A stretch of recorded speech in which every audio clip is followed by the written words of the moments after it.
Chapter 5 Spirit of the Appleseed.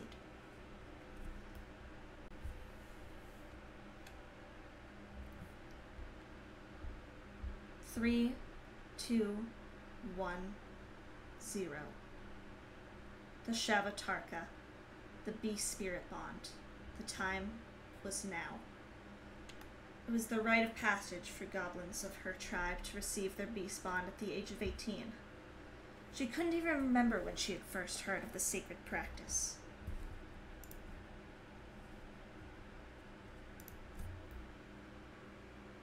But she had desperately wished for her Shavatarka for years.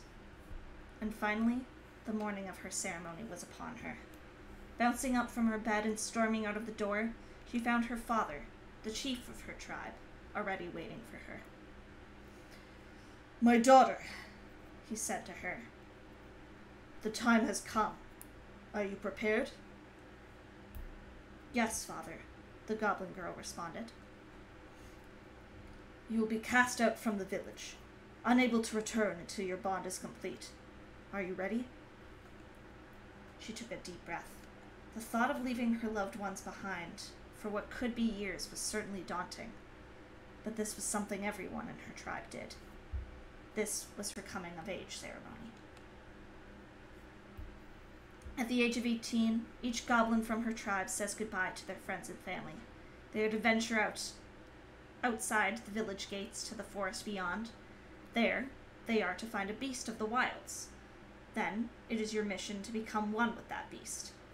Only when the two of you have become one are you allowed re-entry into the village.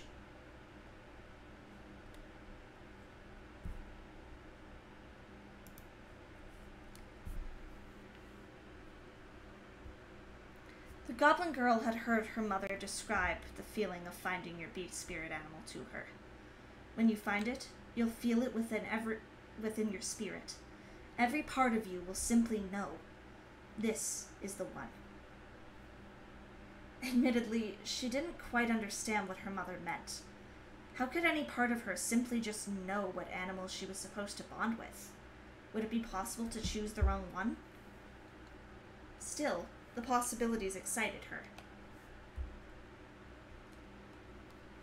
Would she gain the strength and might of a bear like her father? The grace and agility of an elk like her mother? Perhaps instead she would gain the wisdom and shelter of a turtle, like some of the village elders.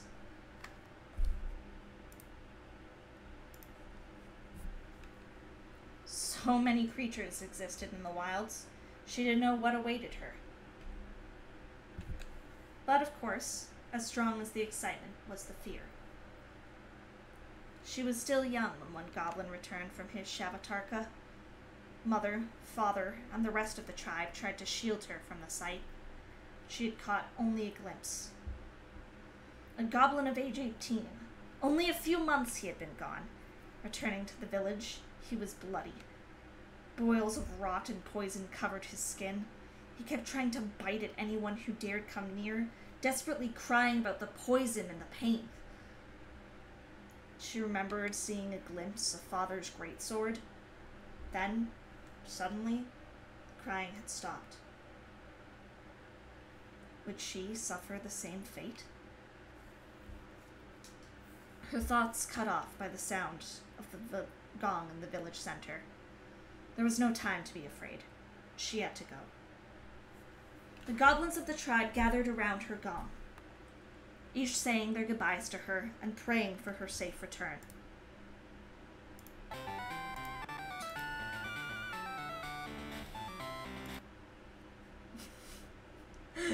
Apologies for that. This is what happens when I forget to mute things. Killing my cool vibes.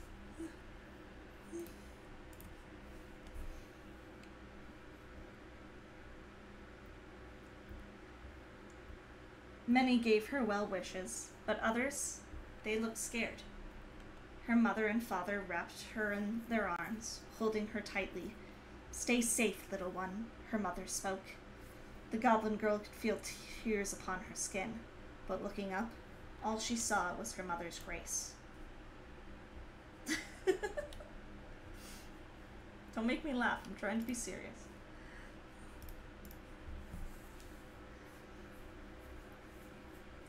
I will return soon, the goblin girl promised. I'll come back stronger than ever. At last, it was time to leave her village.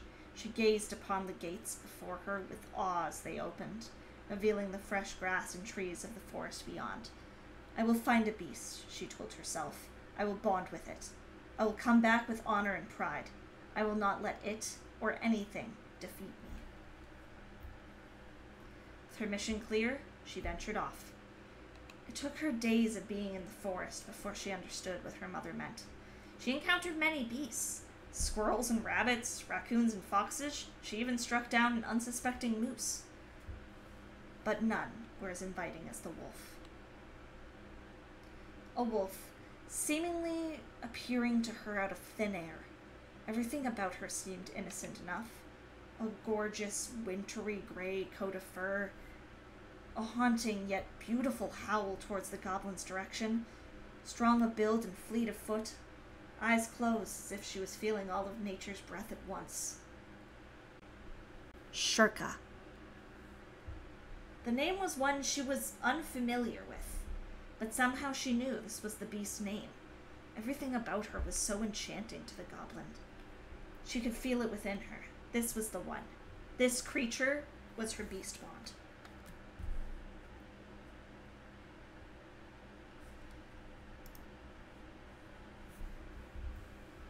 She began to approach the creature, slowly, as to not startle her.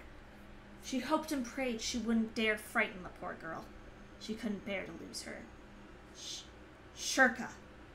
She spoke the name, trying to muster as much confidence as she could manage. Would the beast even respond to it? To her surprise, Shurka glanced in her direction, eyes slowly, finally opening. The goblin cried out a scream, however, when she saw.